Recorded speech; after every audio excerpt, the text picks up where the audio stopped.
అధ్యక్ష నిజంగా కూడా కొన్ని సందర్భాలు దిగ్భ్రాంతిని కలిగిస్తాయి అధ్యక్ష.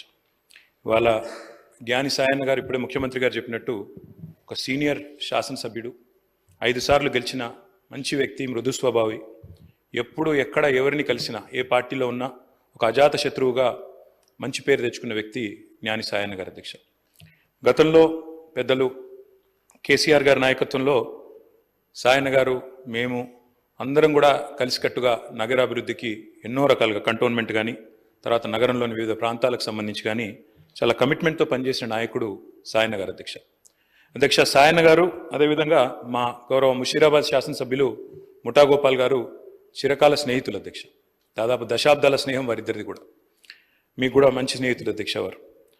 నాకు బాగా గుర్తున్న సందర్భం అధ్యక్ష 2015వ సంవత్సరం ఆనాడు జిహెచ్ఎంసీ ఎలక్షన్స్ వచ్చినప్పుడు సాయన్న గారు కోరిన ఒకే ఒక్క కోరిక, నేను కవాడిగూడ నుండి లాస్యానందిత గారిని నేను కార్పొరేటర్గా చూడాలనుకుంటా ఉన్నాను, మా మిత్రుడు గోపాల్ గారు కూడా పూర్తిగా మద్దతుగా ఉన్నారని చెప్పి మొదటిసారి ఆ రోజు వచ్చి అడిగితే కేసీఆర్ గారు కాదనకుండా వెంటనే అమ్మాయికి ఒక మంచి భవిష్యత్తున్న నాయకురాలు, మంచి యంగ్ లీడర్గా బాగా చదువుకున్న అమ్మాయి, మంచి అవకాశం ఇవ్వాలన్న ఉద్దేశంతో ఆనాడు కవాడిగూడ నుంచి కార్పొరేటర్గా గెలిపించుకోవడం జరిగింది అధ్యక్ష.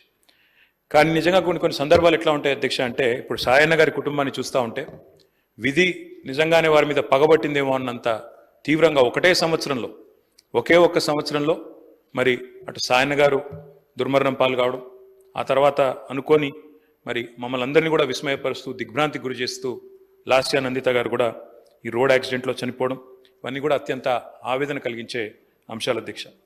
ఒకటే ఏడాది లోపల అటు తండ్రి ఇటు కూతురు చనిపోవడం అంటే ఆ కుటుంబంలో ఎంత విషాదం ఉంటుందో మనం ఊహించవచ్చు అధ్యక్ష.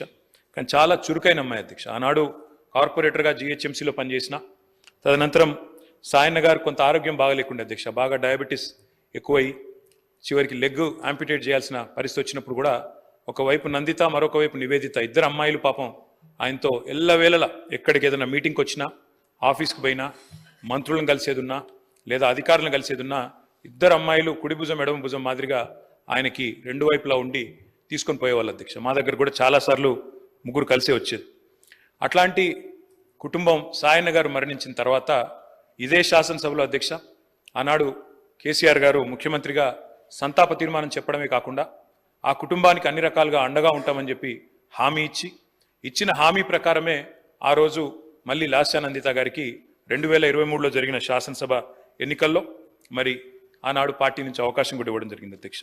ఇప్పుడే ముఖ్యమంత్రి గారు చెప్పినట్టు కంటోన్మెంట్లో సాయన్న గారు చేసిన సేవ, రాజకీయాలకు అతీతంగా కలిసి ఉండే మంచి వ్యక్తిత్వం, ఎన్నింటి వల్ల నందిత గారికి కూడా తప్పకుండా తండ్రి గారి ఆశీస్సులతో పార్టీ అండతో బ్రహ్మాండమైన మెజారిటీతో అమ్మాయి కూడా గెలిచింది అధ్యక్ష. బాధాకరం ఏమంటే సరిగా గెలిచిన కొద్ది కాలానికే మరి నల్లగొండలో మా పార్టీ సభ ఒకటి జరుగుతూ ఉంటే అక్కడికి నందిత గారు కూడా రావడం జరిగింది. ఆ రోజు కూడా రోడ్ యాక్సిడెంట్ అయింది. తన కారుకి పూర్తి స్థాయిలో ధ్వంసమై అమ్మాయి స్వల్ప గాయాలతో బయటపడ్డా కూడా మరి చాలా ఇబ్బంది పడ్డది అధ్యక్ష. చాలా మనోవేదనకు కూడా గురైంది. తదనంతరం వాళ్ళ ఇంట్లో కూడా ఒక చిన్న యాక్సిడెంట్ అయింది. వరుసగా ఏదో పగబట్టినట్టే నల్లగొండలో ప్రమాదం, తర్వాత అక్కడ లిఫ్ట్లో ప్రమాదం, ఆ తర్వాత మళ్ళీ అనుకోకుండా ఈ ఓఆర్ఆర్ మీద జరిగిన రోడ్ యాక్సిడెంట్లో అమ్మాయి మరణించడం జరిగింది అధ్యక్ష.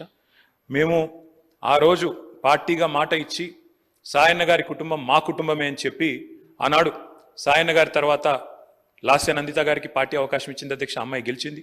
దురదృష్టవశాత్తు ఏడాది లోపలే అమ్మాయి మరణిస్తే తిరిగి వారి సోదరి నివేదిత గారికి మొన్న జరిగిన ఉప ఎన్నికల్లో కూడా అవకాశం ఇచ్చింది అధ్యక్ష పార్టీ నాయకత్వం, కేసీఆర్ గారు.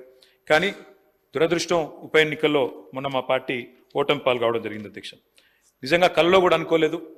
చురుకైన ఒక నాయకురాలు, మంచి వ్యక్తిత్వం, మంచి విద్యార్హతలు కలిగిన ఒక మహిళ ఈ శాసనసభలో అడుగుపెట్టిందని చెప్పి సంతోషపడ్డాం. భవిష్యత్తు ఉజ్వలంగా ఉంటుంది అమ్మాయికి అని చెప్పి ఆశించినాం. కానీ ఇదే సభలో ఆమె అడుగుపెట్టిన కొద్ది కాలానికే సంతాప తీర్మానం మీద మాట్లాడాల్సి వస్తుందనే ఆవేదన మాత్రం మా సభ్యులందరికీ ఉంది అధ్యక్ష. వారందరి మనోవేదన, ముఖ్యంగా మా గోపాలన్న గురించి అయితే ఆయన ఎంత బాధపడ్డారో నేను కళ్ళారా చూసిన అధ్యక్ష. అందుకే ఇలాంటి క్లిష్ట పరిస్థితుల్లో సాయన్న గారి మరణం తర్వాత మేమందరం కూడా ఆ కుటుంబానికి అండగా నిలబడాలని పార్టీగా నిర్ణయం తీసుకున్నాం. తర్వాత నందిత గారు, తర్వాత ఇప్పుడు నివేదిత గారు, వారి కుటుంబానికి ఈ రోజు అయితే కాదు అధ్యక్ష, భవిష్యత్తులో కూడా సంపూర్ణంగా అండగా ఉంటాం.